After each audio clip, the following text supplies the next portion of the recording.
Back to another episode of Detonation. We have the party secretary here. Hello, party secretary Pavel Ilin. How are you? Hey, Steele. Thank you. I'm great. How are you doing? Thank you Fantastic. for having me. No, thank you. Thank you for coming back to Detonation. This very fundamental announcement. And this announcement is really important because, what is it, Pavel? I'm going to let you announce it. We've got something really cool lined up. What is it? Why is the clock Yes, ticking? we were preparing that for a long time, and finally we are ready to start the first round.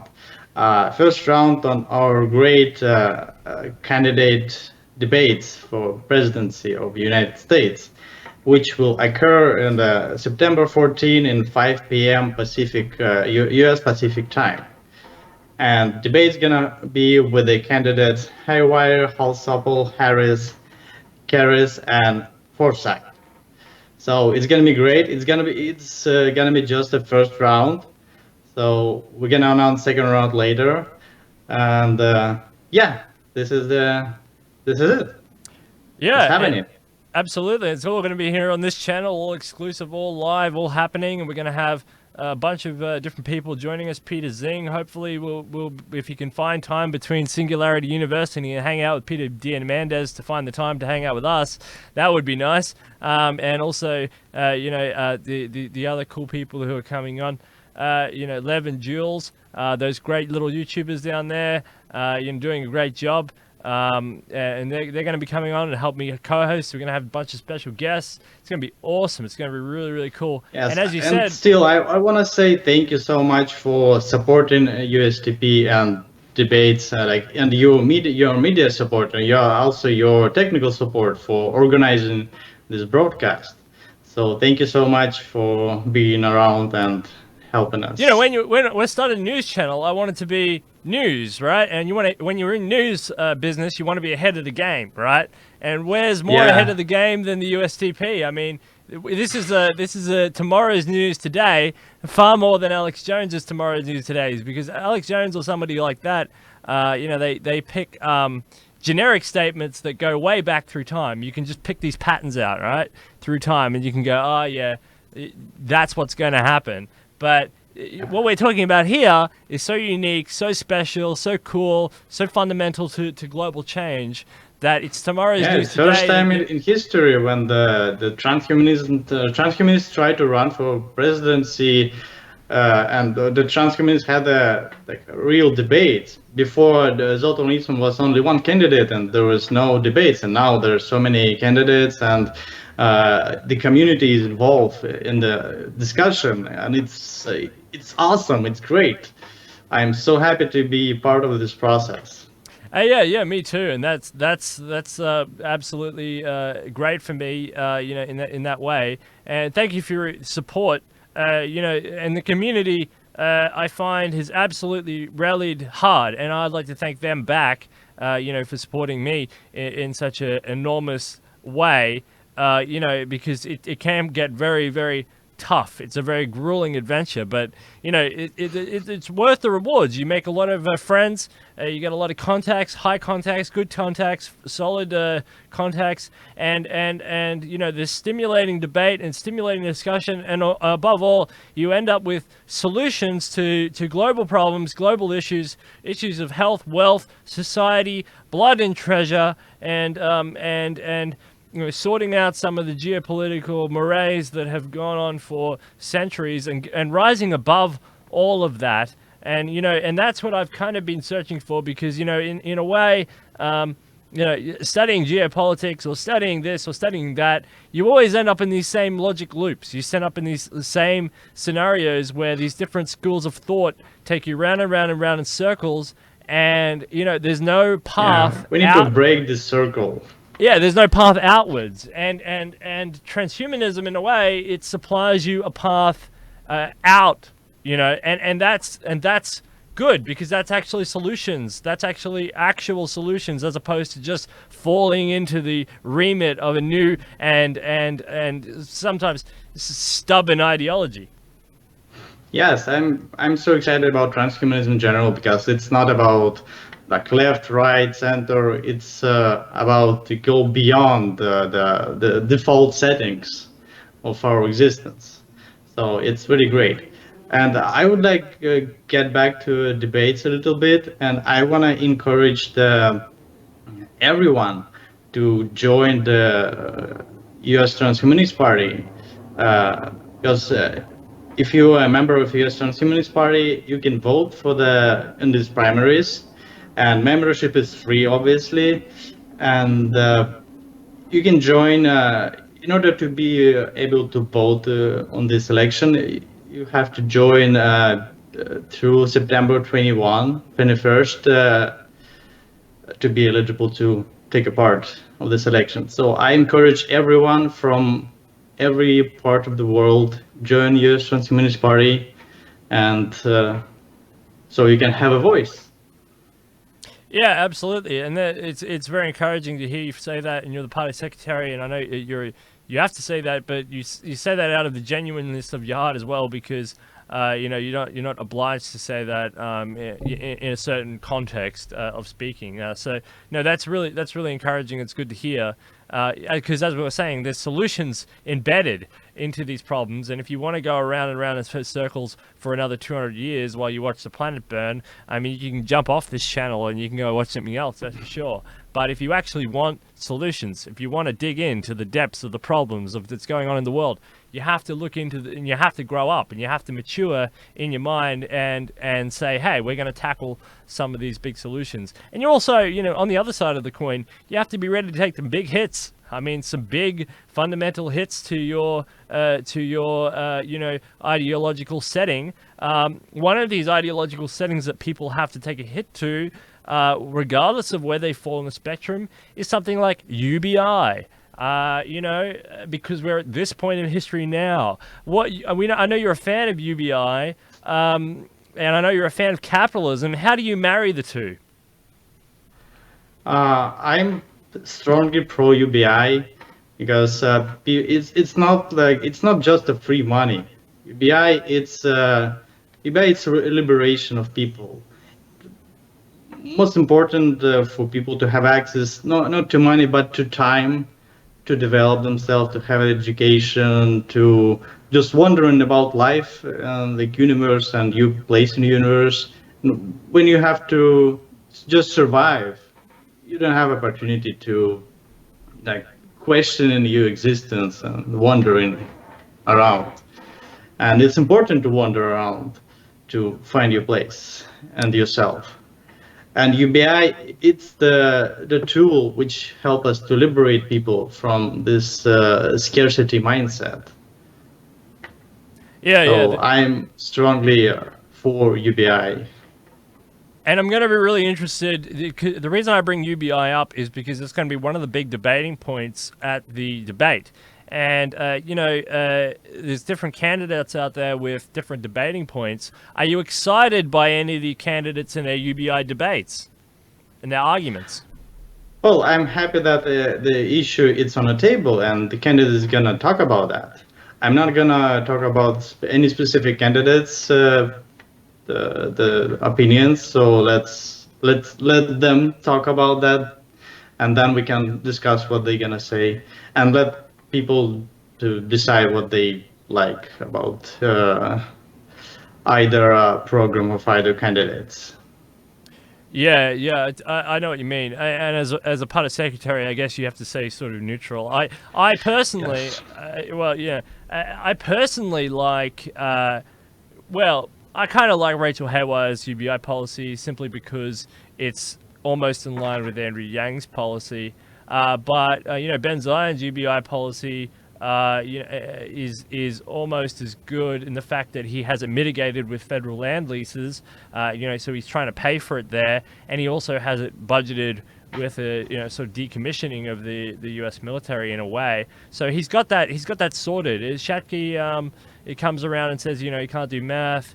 It's arguable, but they're both talking about a drawdown of the U.S. military in that way and an increase in R&D to pay for this sort of stuff. So it's kind of interesting in that way. I think reducing the military, not only in the U.S. in the world, the military is a big chunk of the GDP of the economy, of the resources we spend, and by reducing our spending on military, we can get the funds to fund UBI.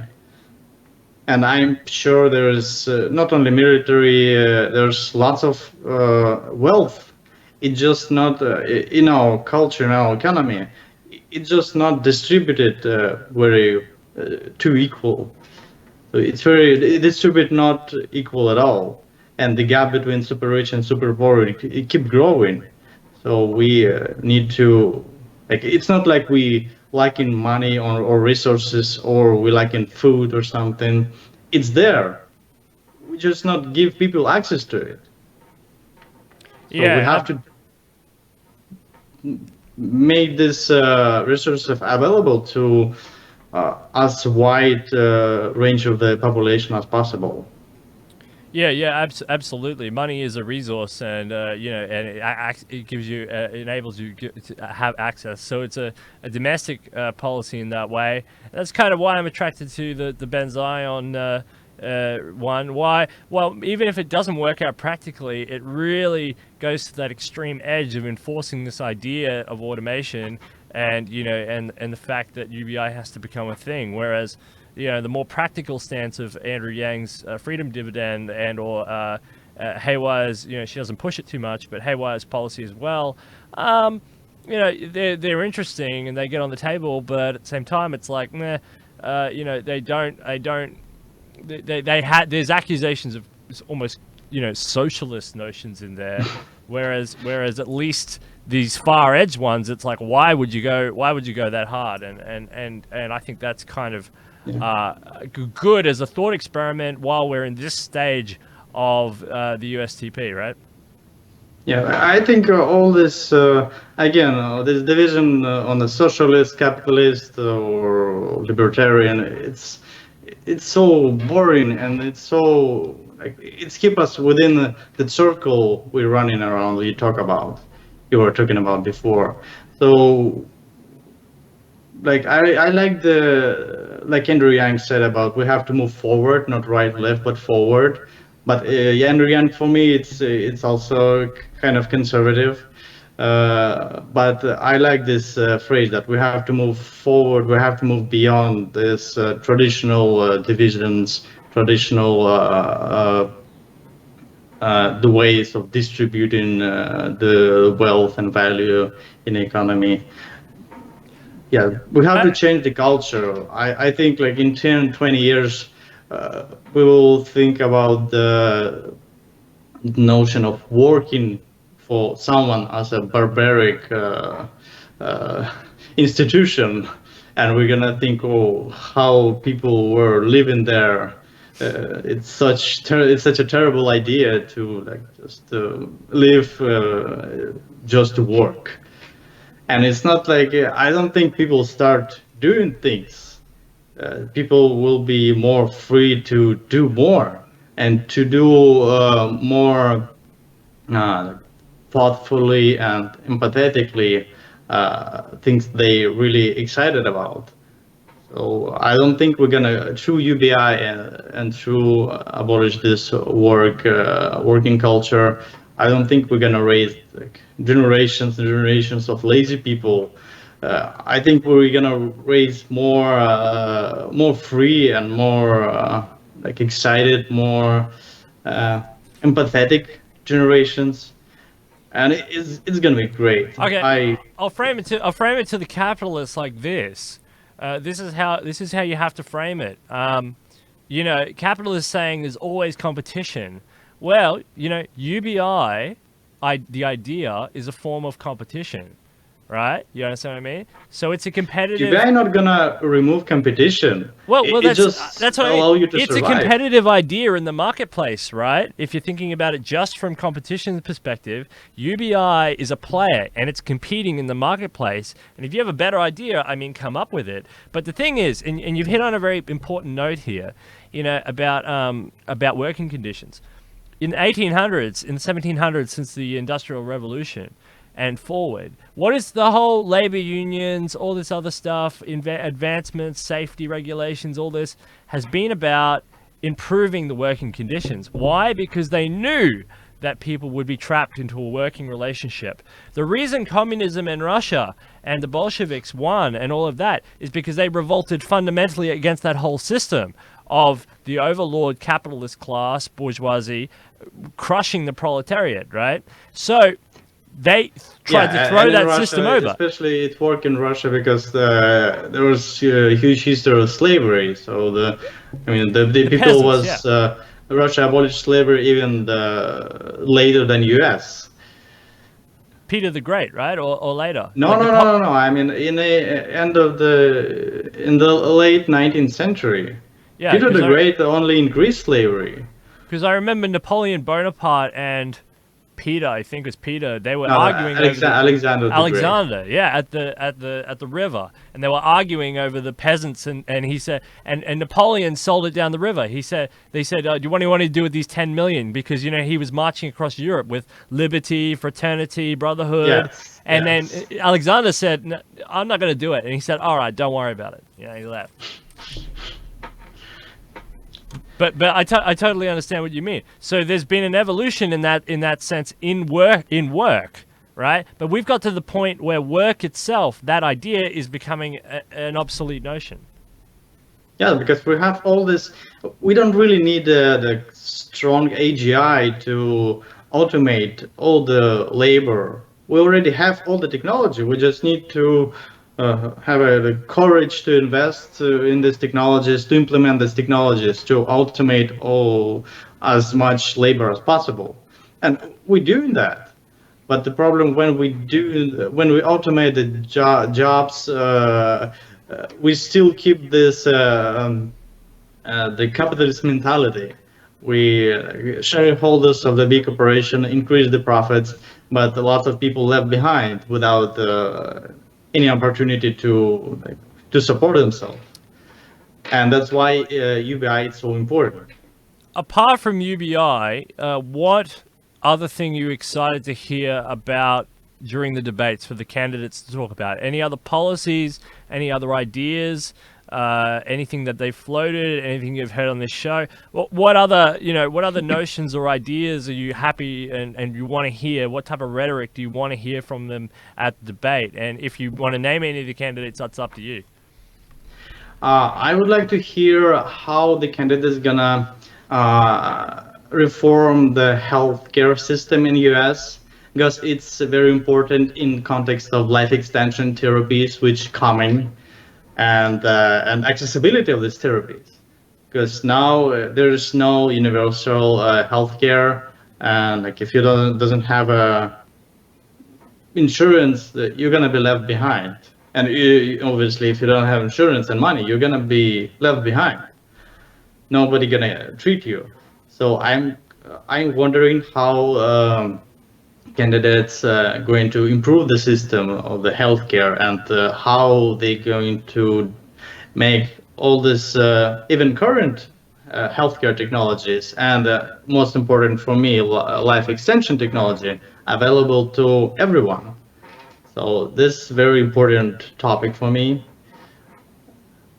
So that's interesting. So US healthcare revolution, and I heard a little bit in there, access to technologies. The main theme that we've been talking about, and I know you've heard this over and over, is the Kamsian, Kurzweilian, sort of Corderoian theology that's the price point will drop and the accessibility will become naturalized over time.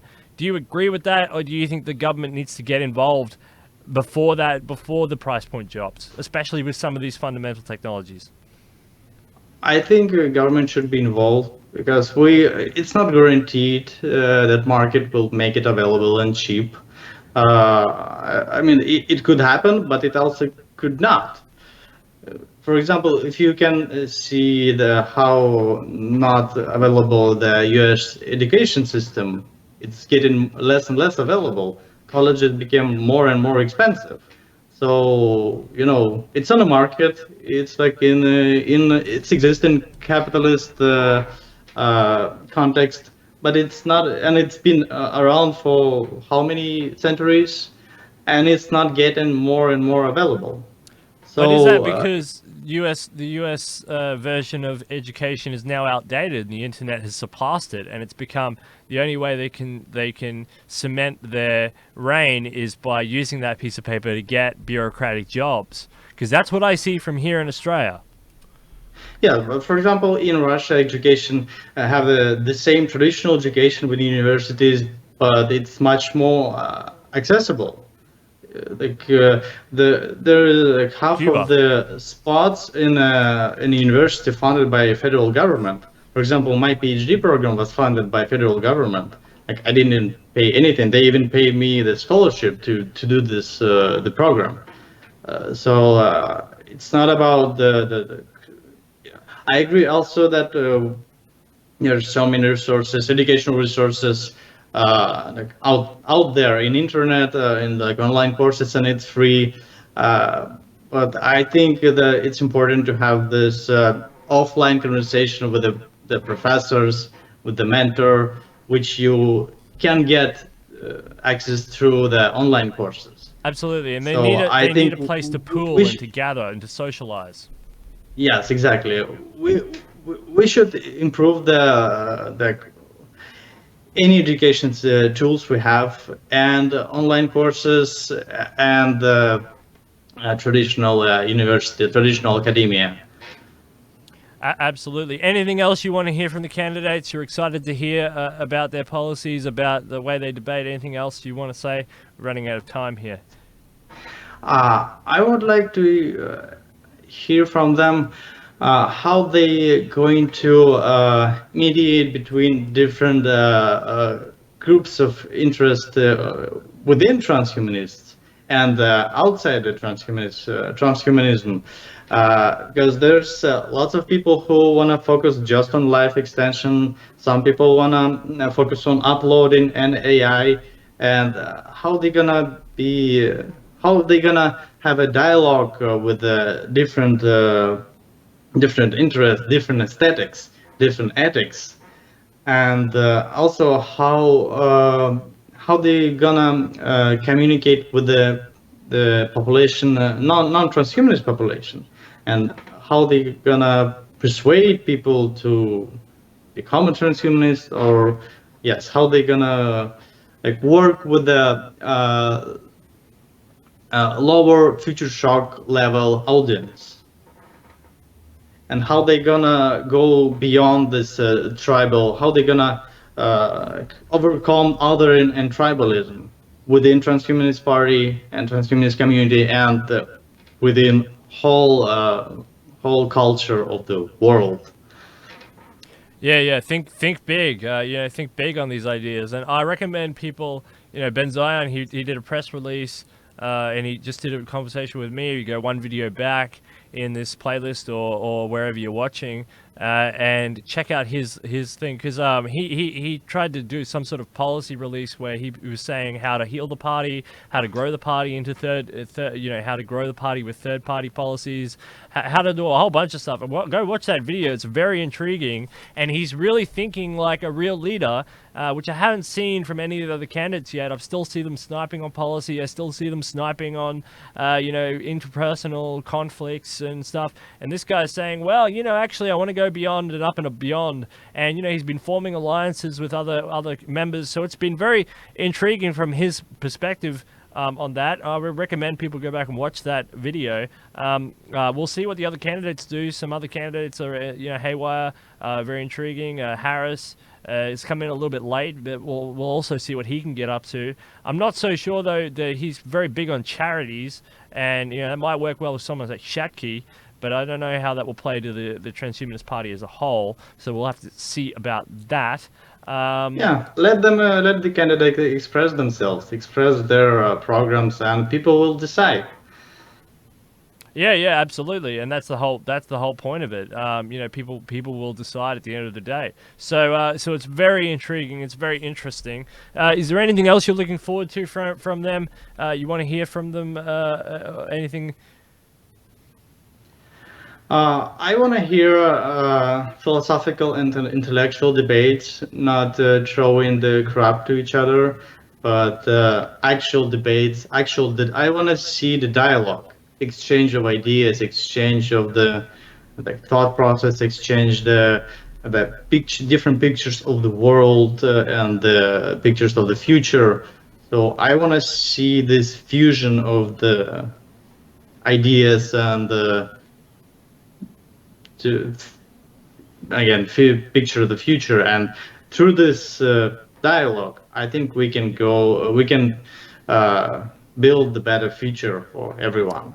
And the word that keeps coming up out of your mouth is future. And you know, I think my company, like this, my presence here has dragged us all into the present and the near present. But actually, transhumanism in general is about the far future, well, the near far future, right? So yeah, that is a good idea. We do try and play around with a lot of different future and futurist ideas. But you know, I think I've bored everyone a little bit into the near present, but that's actually a really good idea. You know how Bruce Sterling said about future. Future is here. It's just not distributed equally. That's So future is here. I like that a lot. Yeah. And it gives hope to people, you know, across the board. A lot of people are looking to these candidates, you know, for hope and for reason and for calm collective decision making. And you know, it's a really important enterprise that they're undertaking. And a lot of people, you know, it's a very serious enterprise. So, you know, we wish them all the best of luck. And we hope we have a really good debate. What do you say? Yes, I just want to encourage everyone to watch debates September 14, 5 p.m. US Pacific time.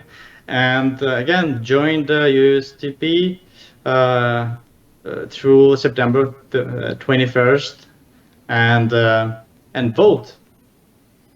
And vote, absolutely. Yes, and that's the other thing. We'll have to get people to vote because we have to make a minimum. I really want people to engage with the movement from the community so people can influence the decision making. So it's not like just a few like Illuminati decide for everyone. I want to see actual movement, actual grassroots movement, which direct our evolution. Yeah, totally agree. And democracy is a really good efficiency tool of gathering what groupthink is. I mean, it's not always the most effective manner, but if you look at the evolution of democracy over time, democracies are more peaceful, more prosperous. You know, they're more conscious. They're more, you know, they're better in almost every metric. You know, it's more inclusive. More inclusive. And if you have a representative democracy, like here in Australia, it's not a tyranny of the majority. All right. So you could have, you know, you can have these democracies that are a tyranny of the majority, but when you have a representative democracy, you do end up with something that represents the collective ideas. So all of the ideas, regardless of what they are, they all end up having a voice. So you know, and if you don't have a representative democracy, you end up like Hong Kong, you know, where you know the majority is walking up and down the street. Millions of people are saying we don't like this, and one lady, Carrie Lam, can say, "Nah, I'm working with Beijing." So you know, democracy is good. It is, as long as it's done right and it's really effective, and it can be created and made into movements that are energized, energetic. If you think of the millions, the tens of thousands of hours that have been poured into this party election, at minimum, it's got people all over the world. They're thinking. I mean, that's fundamental. That's great. I mean, keep that up. Yes, I think democracy is not perfect, but I think it's the best the tool we have to organize diverse communities and to mediate between different cultures, different aesthetics, different ethics, different philosophies. So yes, I agree with you on democracy. Absolutely. Pavel, it's so nice to have you on. We've run out of time, but is there anything you want to say finally to the audience, to the people, you know, whoever you know who's watching, you know exactly who's watching, to the candidates, to whoever, have a quick word, you know, have a go. Well, get engaged, get involved, vote and engage with discussion, reach to the candidates, reach to USTP officers if you have any questions or you want to discuss something. So let's work together. Absolutely. Thank you very much. And Gennady will be coming on very soon to announce the other debate and, giving us a rundown of what he thinks. And he's a very neutral player, very strong neutral player in all of this. So that's fantastic. And thank you. But thank you as well, Party Secretary, for coming on and enlightening us and helping us launch the clock. I'll fix the clock up. It looks a bit too big, but I'll fix that up. And thank you so much. Thanks so much, Steele, for having me. All right, Detonation, all more coming all your way all this week.